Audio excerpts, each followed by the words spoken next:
اب میں بلا کسی تمہید میں دعوت دیتا ہوں مہمان خصوصی مقرر بے مثال حضرت مولانا صلاح الدین صاحب قاسمی استاذ حدیث مدرسہ اصلاح العلوم حیدرآباد سے تشریف لائے ہیں۔ میں بڑے ہی ادب احترام کے ساتھ حضرت کو میں نے اشعار کے ان شعر کے ساتھ دعوت دیتا ہوں کہ اے ابر کرم ذرا تھم کے برس اتنا نہ برس کے آ نہ سکے، اے ابر کرم ذرا تھم کے برس اتنا نہ برس کے آ نہ سکے، جب آ جائے پھر جم کے برس اتنا تو برس کے جا نہ سکے۔ الحمدللہ الذی ہدانا سوا الطریق وجعلنا التوفیق خیر رفیق والصلاة والسلام على رسوله الكريم أما بعد فقد قال الله تبارك وتعالى في القرآن المجيد بعد أعوذ بالله من الشيطان الرجيم بسم الله الرحمن الرحيم ولا تطرد الذين يدعون ربهم بالغداة والعشي يريدون وجهه ما عليك من حسابهم من شيء وما من حسابك عليهم من شيء فتطردهم فتكون من الظالمين وقال النبي صلى الله عليه وسلم خيركم من تعلم القرآن وعلمه۔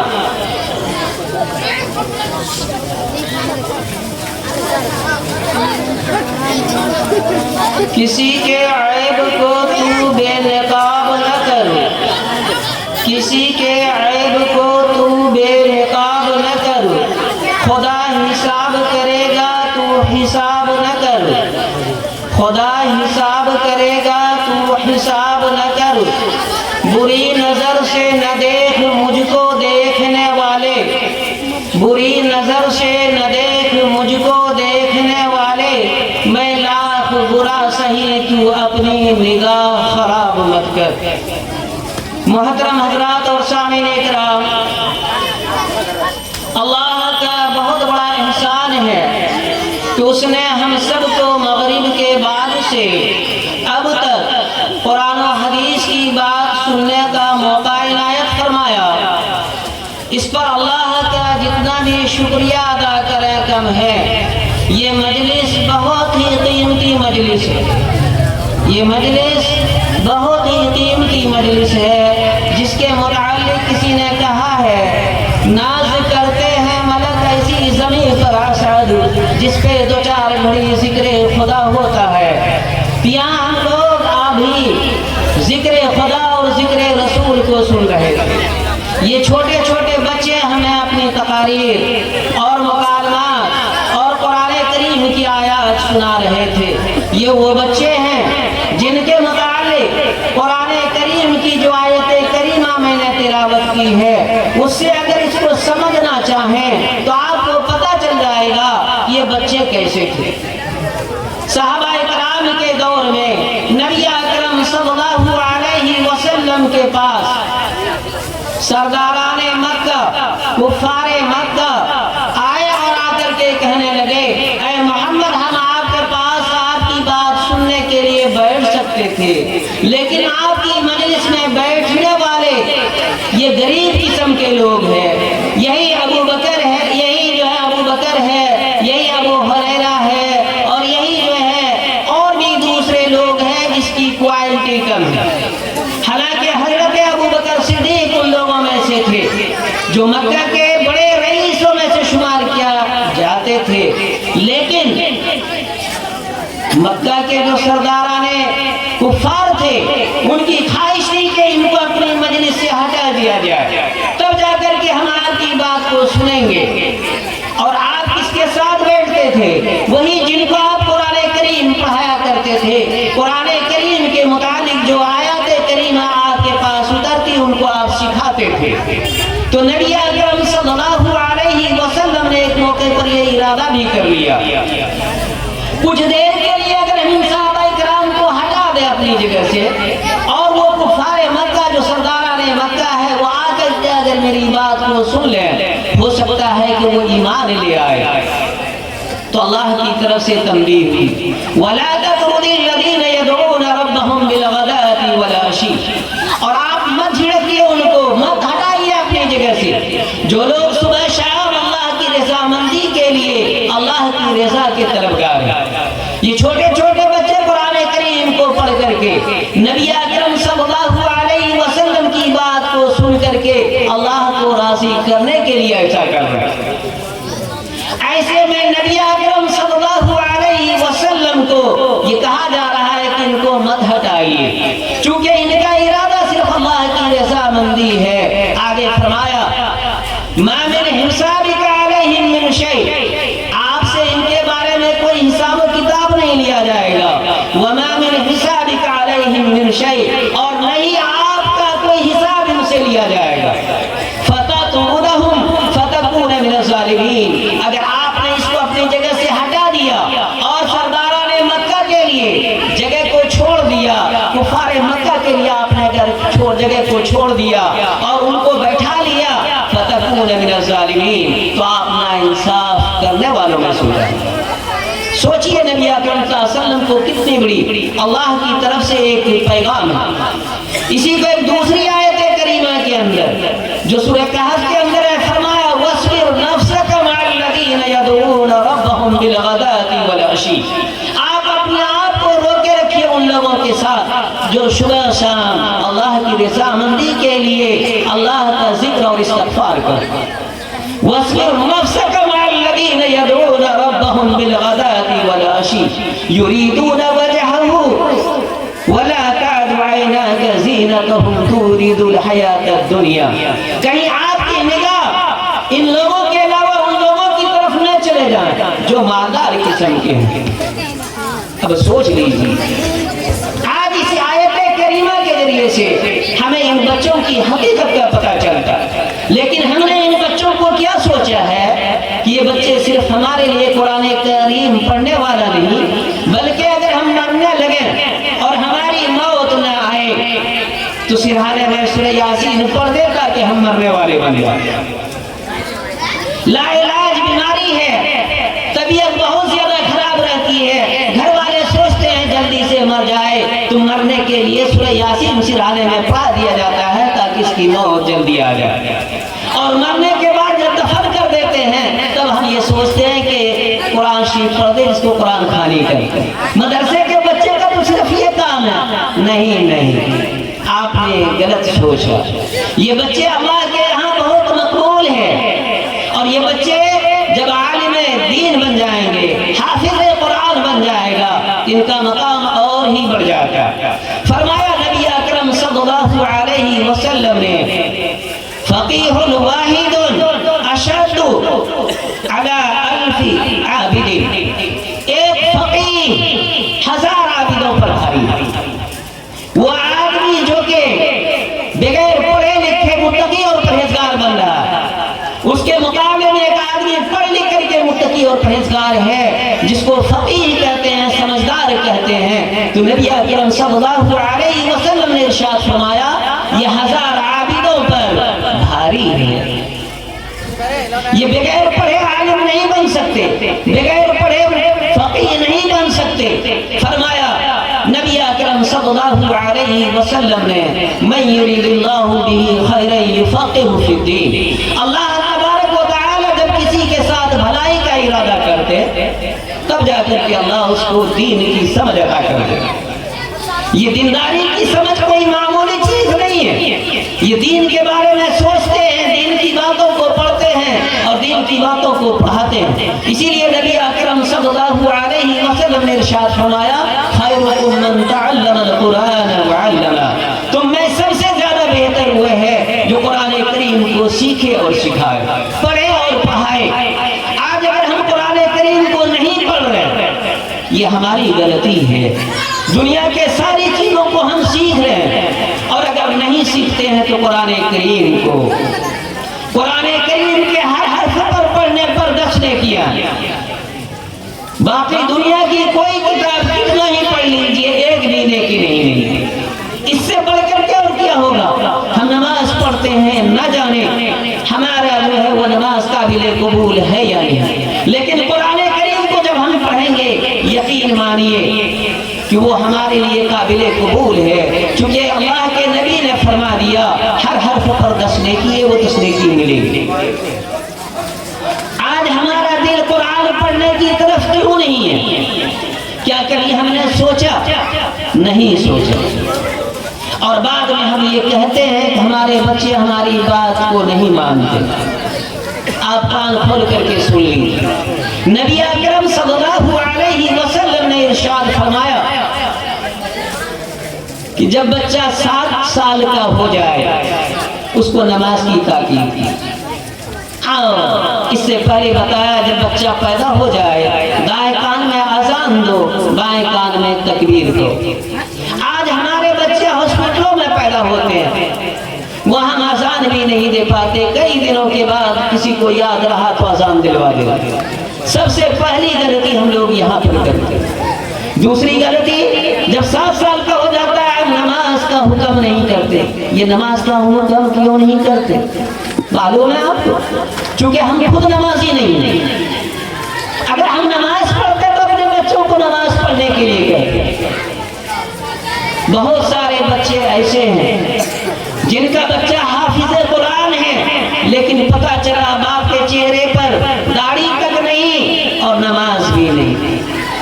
یہ بچہ جب حافظ قرآن پڑھ کر کے مدرسے سے جاتا ہے تو ابا کو دیکھتا ہے زیادہ سے زیادہ سویا ہوا اور کاموں میں پھنسا ہوا. یہ بچہ بھی نماز کو چھوڑ دے گا. اور یہ کہا جاتا ہے کہ مدرسے میں کیا پڑھائی ہوتی ہے؟ جب تک مدرسے میں رہتا ہے تو نماز پڑھتا ہے اور گھر میں آنے کے بعد نماز نہیں پڑھتے یہ بچے. کیا وجہ ہے؟ تو اس کی مین وجہ یہ ہے کہ گارجین کبھی نماز کی طرف دھیان نہیں دیتے. یہ بچہ ہمیں یہ بتلا رہا ہے چاہے حافظ قرآن ہو یا نہ ہو لیکن مدرسے میں پڑھ رہا ہے. جیسی آپ نے پڑھنے کے لیے دیا یہ بچہ ہم کو بھی تبلیغ کر رہا ہے کہ ہم بھی ان کے ساتھ نماز پڑھیں. اگر ہم نمازی ہو جائیں گے تو یقین مانیے ہمارا بچہ بھی ہمارے ساتھ ہم کو دیکھ کر کے نماز پڑھے گا. آپ دیکھے ہوں گے چھوٹے بچے کے سامنے میں آپ کوئی کام کریں اگر آپ صحیح سے کر رہے ہیں تو بچہ بھی ویسے ہی کرتا ہے. یہ سبق ہم اپنے گھر میں نہیں دے رہے. اگر کسی طریقے سے کوئی آدمی اس کے گھر میں نماز پڑھ رہا ہے تو پتہ چلا کہ گھر میں اگر 5 آدمی ہیں تو ایک آدمی نمازی ہے لیکن 4 آدمی نمازی نہیں ہے. یہ نماز پڑھنے کے لیے کون سکھائے گا؟ کیا ہم نے کبھی سوچا؟ جماعت میں بھی ہم لوگ جاتے ہیں، جماعت سے واپس آتے ہیں، پھر پتہ چلا کہ نماز کو چھوڑ رہے ہیں. یہاں پر دوسری کمی جو ہمارے پاس ہے وہ حلال کھانے کی ہے. قرآن کریم نے ارشاد فرمایا یا ایھا الرسول کلوا مما فی الارض حلالا طیبا واعملوا صالحا.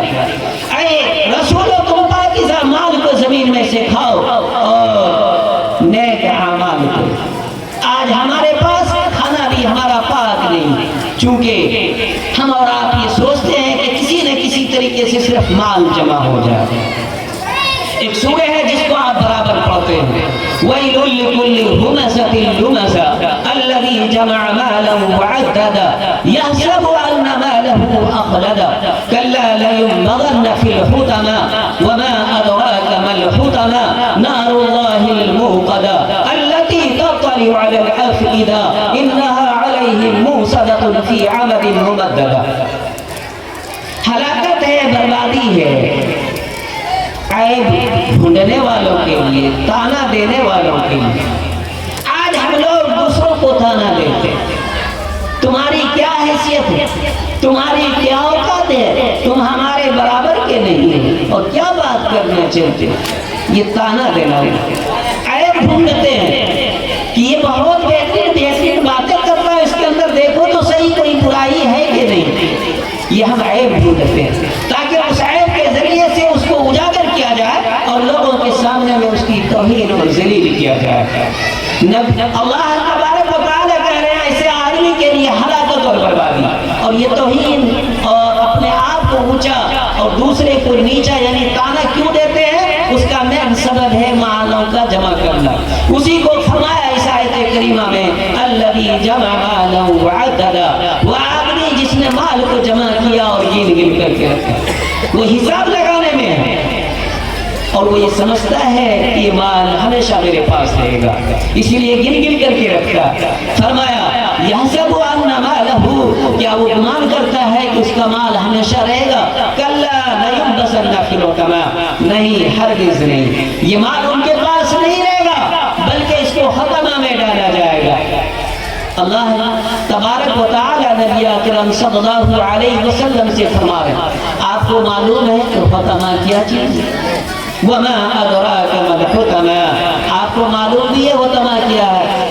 فرمایا نار اللہ الموقدہ، وہ اللہ کی سلگائی ہوئی آگ۔ ہم لوگ دنیا میں آگ جلاتے ہیں، ان کا یہ حال ہے اس کے اوپر ہاتھ پاؤں نہیں رکھ سکتے۔ دنیا میں جب ہم آگ کو میں کوئی چیز ڈالتے ہیں، جو چیز ڈالتے ہیں وہی جلتا ہے، پاؤں ڈالیں گے پاؤں جلے گا، ہاتھ ڈالیں گے ہاتھ جلے گا۔ لیکن اللہ کہہ رہا ہے نار اللہ الموقدہ التی تطلع علی الافئدہ، اس آگ کی خاصیت یہ ہے کہ وہ دلوں کو جلاتا ہے۔ اب اندازہ کیجئے اس سے کہ کس طریقے سے جو ہے ہمارے پیچھے ہیں۔ اس لیے ہم جہاں مال جمع کرتے ہیں تو اللہ کے حقوق کو بھی مانیں۔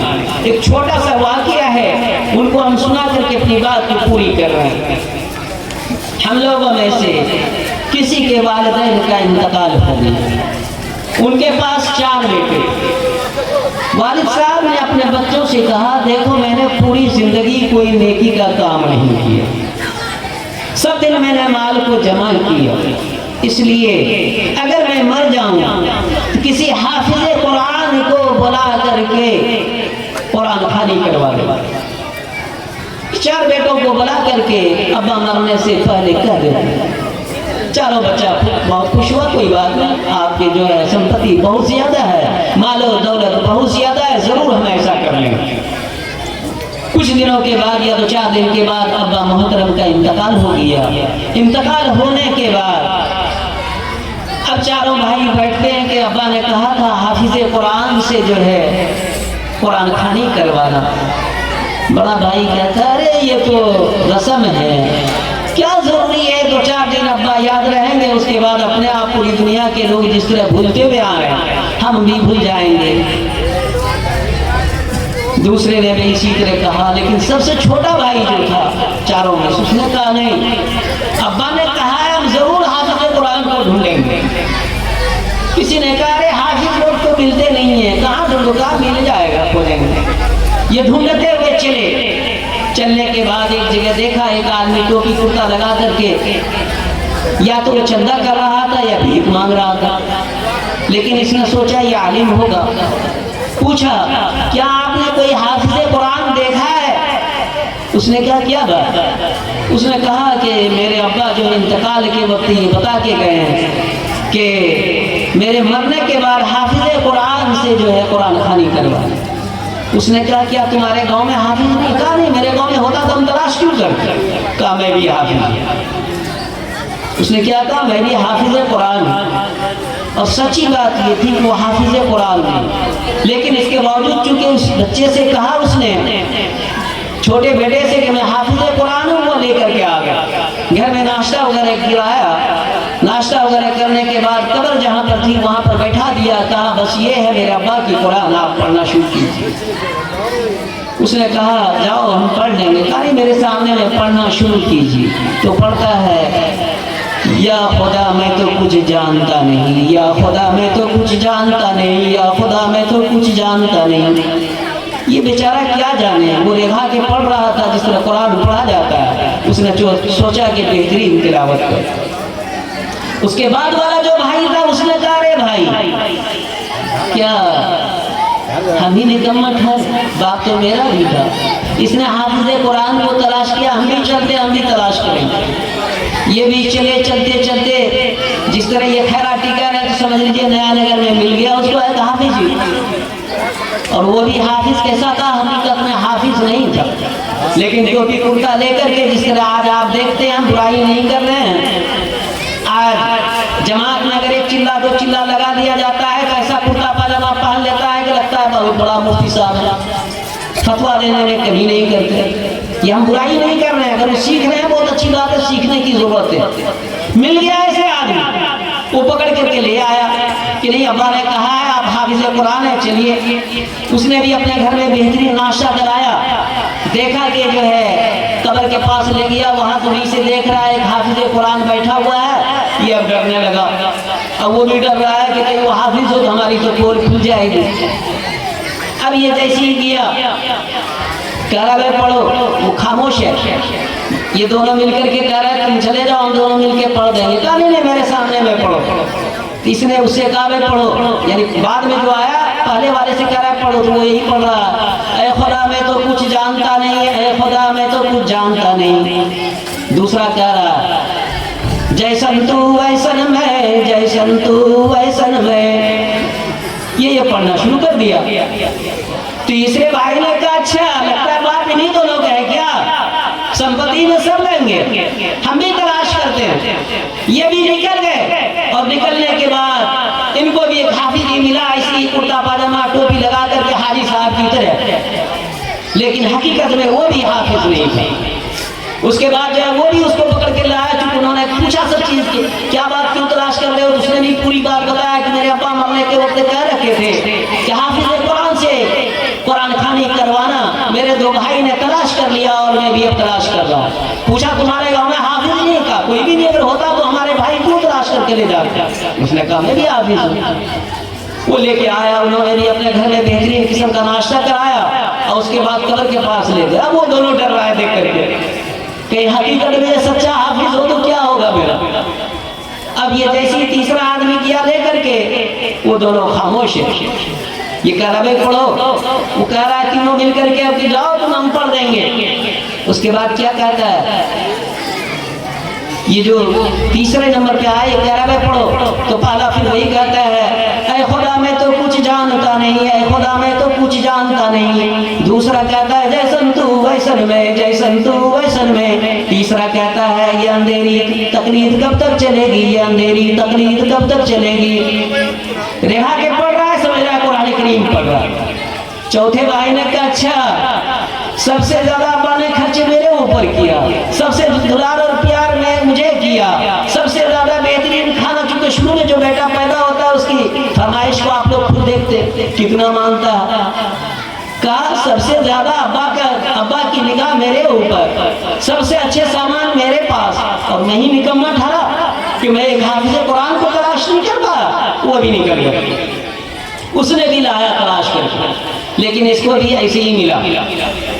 کھانا کھلایا، قبر کے پاس لے گیا، لے جانے کے بعد جو ہے اس نے کہا بھائی پڑھو، لیکن وہ تینوں خاموش ہو گئی، چونکہ وہ جان رہا تھا کہ اگر یہ حقیقت میں نکل گیا تو پھر تو بس ابھی تک تو ہم تینوں ٹھیک ہیں، چونکہ پول کھل جائے گی تو جو کمائی ہے وہ کمائی نہیں ہو پائے گی۔ اس کے بعد کیا ہوتا ہے، چوتھے سے کہا چاروں نے مل کر کے کہ تم جاؤ ہم چاروں مل کے پڑھ دیں گے، لیکن ضد کیا نہیں ہمارے سامنے میں پڑھو۔ تو چوتھا جو آیا حافظ جی، اس نے کہا پڑھو، تو پہلے نے پھر وہی پڑھنا شروع کیا، اے خدا میں تو کچھ جانتا نہیں، اے خدا میں تو کچھ جانتا نہیں۔ دوسرے نے کہا جیسن تو ویسن میں، جیسن تو ویسن میں۔ تیسرے نے کہا یہ اندھیری تقلید کب تک چلے گی، یہ اندھیری تقلید کب تک چلے گی۔ اب چوتھا کہہ رہا ہے جب تک چلے چلنے دو، جب تک چلے چلنے دو، جب تک چلے چلنے دو۔ آج ہم لوگوں کا یہ حال ہے، قرآن کریم کو قرآن خوانی سمجھ رکھے ہیں، ایسا مت سمجھیے، بلکہ قرآن کو حقیقت میں قرآن سمجھیے۔ قرآن کسی کو مارنے کے لیے یا یہ اس لیے نہیں آیا کہ قرآن خوانی کرائیے۔ قرآن کریم تو اللہ کا کلام ہے، جہاں موبائل سے بات کرتے ہیں اس سے زیادہ بہتر ہے کہ آپ قرآن کریم کی تلاوت کیجئے۔ فرمایا نبی اکرم صلی اللہ علیہ وسلم نے ان خیر الکلام کلام اللہ، باتوں میں سب سے بہترین بات اللہ کے کلام کی ہے۔ اس لیے اللہ سے دعا کریں کہ اللہ تبارک و تعالی ہمیں بھی اور آپ سب کو بھی ان تمام باتوں پر کہنے اور سننے سے زیادہ جو ہے عمل کی توفیق عطا فرمائے۔